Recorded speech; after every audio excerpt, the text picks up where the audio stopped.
La parole est à vous, Monsieur Carlos Barry. Merci. Merci beaucoup, Armand. Merci, chers collègues. Merci beaucoup. Je vais faire cette présentation sur la décentralisation en Guinée, République de Guinée, sur l'expérience du PNUD et de l'UNCDF en accompagnement au processus de décentralisation. Vous pouvez passer sur la slide suivante. Merci. Ici, je vois que mon ami Yata a marché sur ma langue, donc je vais vite aller en besoin et peut-être que dans les commentaires, nous pourrons en parler. Donc, la décentralisation en Guinée, elle a été initiée par le discours-programme, je pense, du 22 décembre 85 du général Lansana Conté à l'époque, qui a essayé de mettre les premières bases de la décentralisation. Et depuis là, donc 1986-92, on a connu la naissance des premières communes, comme on le dit ici, dans le cadre d'un compromis difficile, parce qu'au départ, c'était juste un certain nombre de communes tests qui ont été mises en place dans les régions. Et cependant, de 92 à 89, on a eu un recul lié à la politisation de la décentralisation, mais quand même, les premières collectivités qui ont été mises en place ont pu forcer la situation et les élus se sont inscrits dans un compte courant pour pouvoir maintenir la décentralisation en place. Et en 2006, on a eu l'adoption du premier code des collectivités. Et depuis 2020, il y a vraiment eu beaucoup d'étapes. Nous avons eu le PNUD, l'UNCDF, l'Union européenne et même la Banque mondiale, mais principalement l'Union européenne et l'UNCDF, a travaillé sur la lettre de politique nationale de développement local. Et ça a été un travail très, très difficile au départ, mais en 2013, on a pu mettre en place la commission interministérielle de la lettre de politique et les avancées ont eu lieu. Ça nous a permis, entre fin 2013 et 2014, de pouvoir publier et vulgariser la première lettre de politique nationale. En 2017, après plusieurs va-et-vient sur les pays limitrophes de la Guinée, on avait choisi quand même le Bénin, le Sénégal, le Mali, on a travaillé sur les documents. On a essayé de voir comment mettre en place un modèle de financement de la décentralisation. Donc, on est arrivé avec la création du Fonds national de développement local et l'Agence nationale de financement des collectivités et du Fonds de développement économique local. Donc, ces différents fonds ont été mis en place en 2017. Et en même temps, sur 2017, on a essayé de faire adopter le code révisé des collectivités locales avec le manuel de planification qui a suivi avec. Et finalement, en 2020, il y a eu la création de l'AFICOM, qui est l'agence de financement des communes de Conakry, qui, eux, ne font pas partie de l'AFIC. Suivant.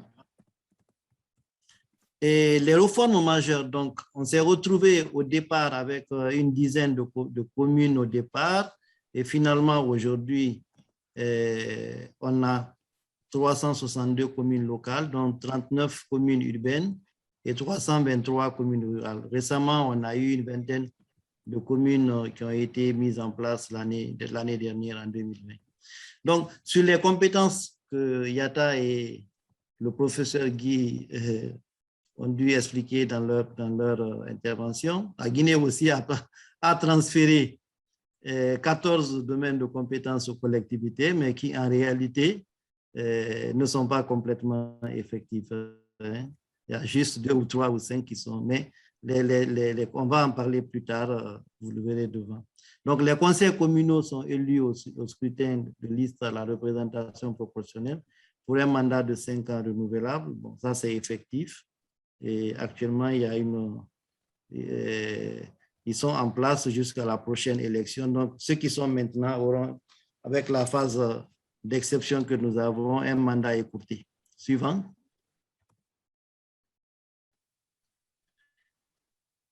Maintenant, sur les acquis. Sur les acquis, l'intérêt, bon, les citoyens se sont rendus compte quand même que la décentralisation est quelque chose qui leur permet vraiment de pouvoir gérer leur espace éditorial urbain ou rural. Mais principalement, les principaux outils qui permettent de franchir le saut qualitatif sont disponibles. Aujourd'hui, en Guinée, on a tous les outils pour avoir une décentralisation parfaite. Le mécanisme de financement qui était un peu le goulot d'étranglement quand on a vu que l'État ne voulait pas libérer et transférer les fonds et même ce qu'on appelait les impôts partagés, les mécanismes ont été mis en place, ils ont été adoptés. Le premier mécanisme, qui est le Fonds de développement, le Fonds national de développement local, il récupère 15% des revenus miniers pour les mettre au niveau des collectivités.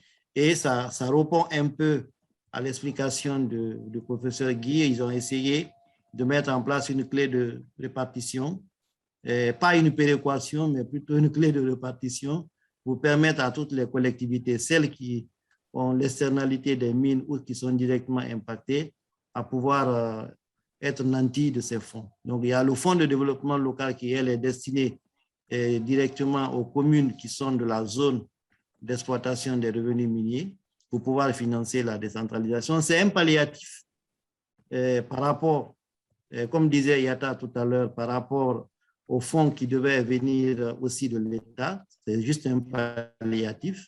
Mais aujourd'hui, avec du recul, on se rend compte aussi que ça les a rendus plus paresseux qu'on le pensait. On va en parler. Donc, un certain nombre de programmes et projets et programmes pilotes ont conforté la dynamique de décentralisation et de développement local en démontrant par la mise en pratique des bienfaits. En fait, on s'était dit au départ que pour faire croire aux gouvernants, aux politiciens, en tout cas aux législateurs, que ça peut marcher, il fallait faire des exemples. Donc, le PNUD, le système des Nations Unies et certains partenaires comme la Banque mondiale ont financé un grand programme aussi de décentralisation, ont mis en place dans certaines régions des modèles qui ont permis à pouvoir accompagner sous forme d'apprentissage pendant quelques années les communes. Et finalement, la mayonnaise elle l'a prise et aujourd'hui, on s'est retiré progressivement. Donc, le Code des collectivités aussi, qui a été revisité dernièrement en 2017, permet aujourd'hui d'avoir une large diffusion. Ça leur permet d'avoir en tout cas tous les mécanismes qu'il faut pour pouvoir mener à bien le système de décentralisation. Suivant.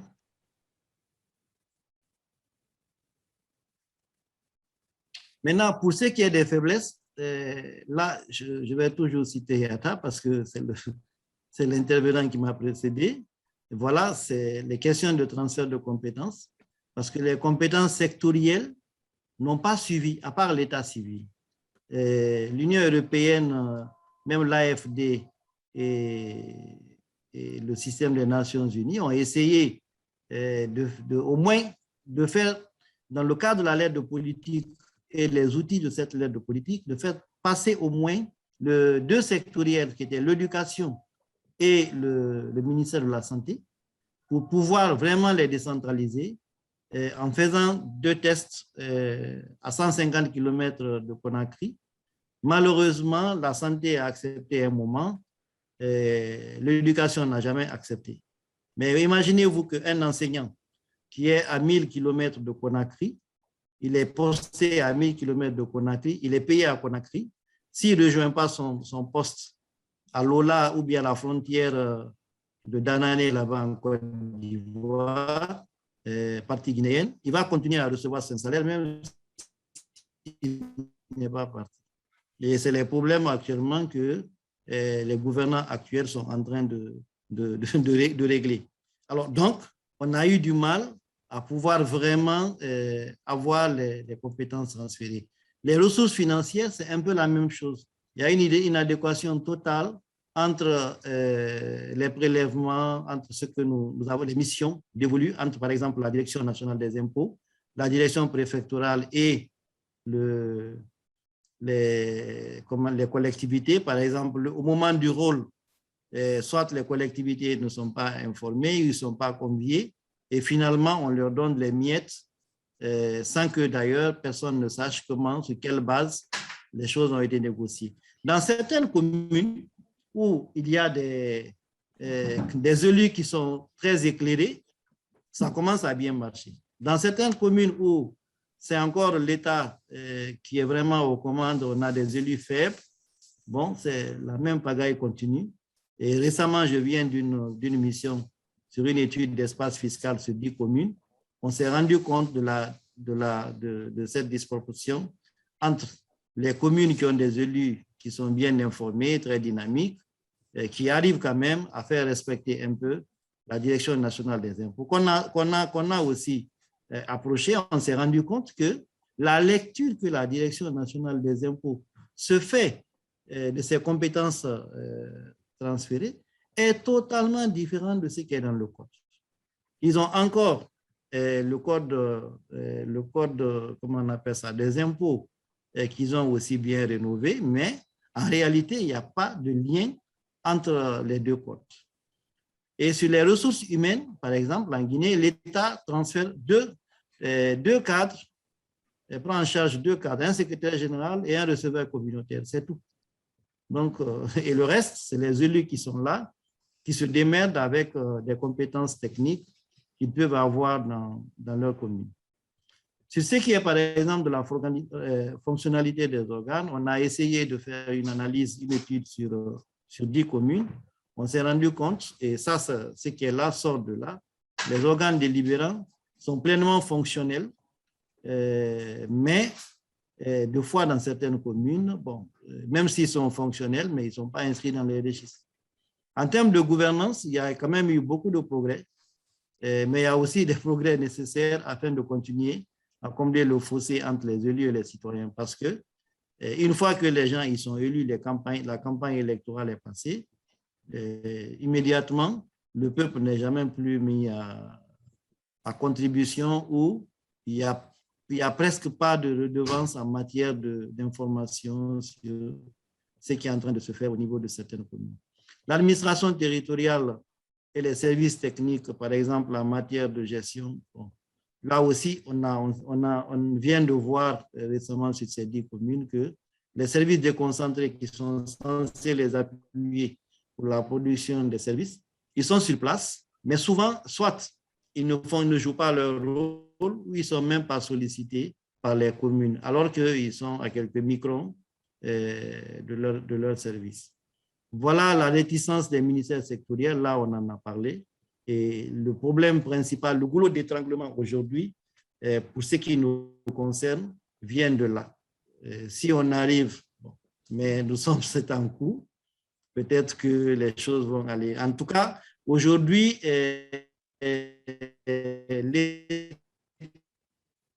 l'État a transféré l'année dernière près de 60 millions de dollars. Pervers que ça a donné, ça les a rendus partisés au niveau local. Ils ne les mobilisent plus parce qu'ils se sont dit, mais pourquoi se compliquer la vie alors qu'il y a beaucoup d'argent qui vient maintenant du nouveau central.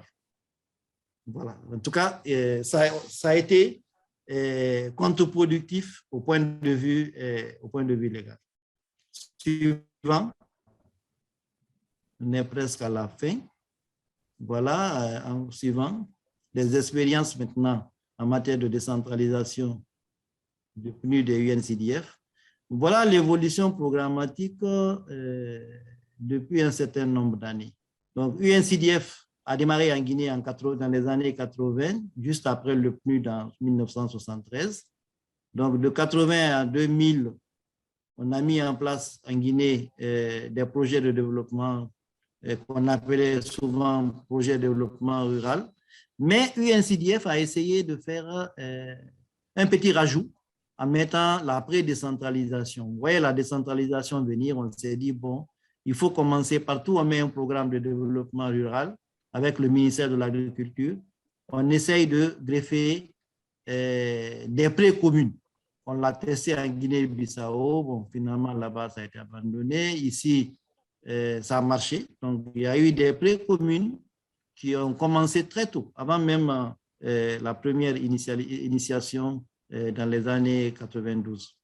Donc, les grands projets, c'était pêche artisanale, l'éco-développement participatif à l'époque, activités génératrices de revenus, gestion des ressources naturelles, notamment dans le Fouta Djallon, où il y avait un besoin de restaurer le massif de Fouta Djallon, parce que connu comme le château d'eau de l'Afrique occidentale. Donc, les approches participatives ont été un peu calquées en allant vers la décentralisation.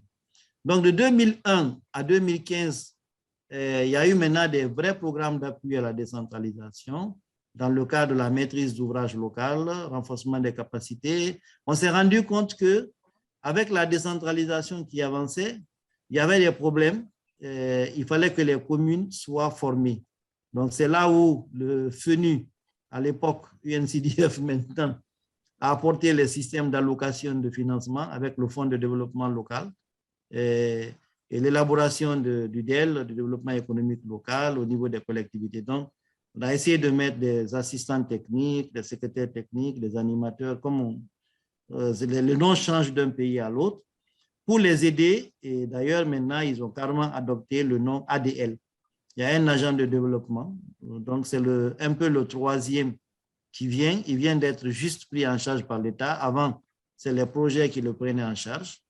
Donc, je rectifie bien. Il y a 2 qui, administrativement, étaient déjà pris en charge. Il y a un 3e qui vient d'être rentré, c'est l'ADL. Actuellement, d'ailleurs, c'est l'homme à tout faire en matière de développement local au niveau des communes.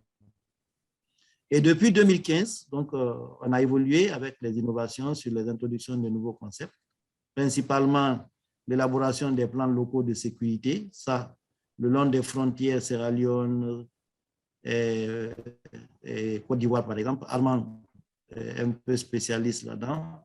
On a vu qu'il fallait essayer de mettre à niveau les plans locaux de développement avec les questions de sécurité transfrontalière. Actuellement même, on a des cas comme ça au niveau du Mali.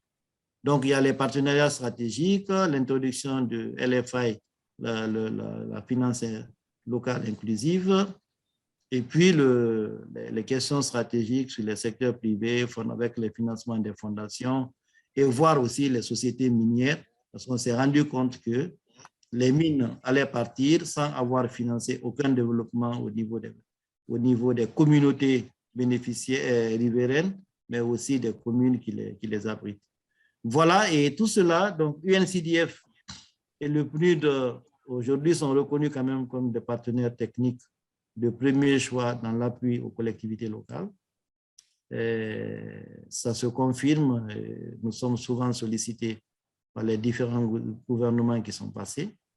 Et ces 2 agences ont aussi contribué à asseoir le processus de décentralisation parce qu'à chaque fois où il y a eu des problèmes entre les partenaires techniques et l'État, le PNUD était là pour pouvoir accompagner l'État pour répondre positivement. Donc, ça a été vraiment un levier pour la Guinée pour pouvoir passer les différents cas. Donc, on a été aussi accompagné par des partenaires comme la Banque mondiale, l'Union européenne et la coopération décentralisée dans certaines zones. Voilà, je vous remercie. Je pense que je pourrais attendre la série des questions après. Merci.